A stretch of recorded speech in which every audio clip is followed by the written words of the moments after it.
Throw this in with your curtains, and they'll be whiter than ever before. It's the most effective method. Curtains quickly collect dust, dirt settles on them, and they lose their bright color.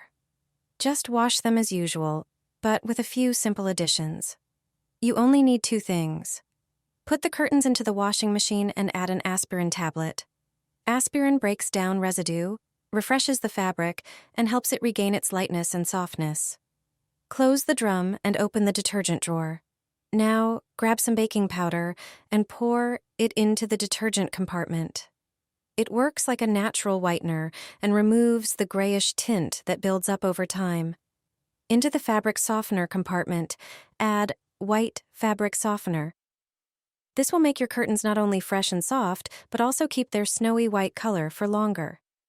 Set the washer to the hand wash program at 85 degrees Fahrenheit and start it.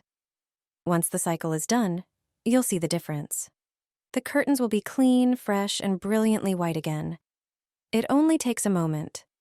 Enjoy your beautiful curtains. A simple trick, with results like they're brand new.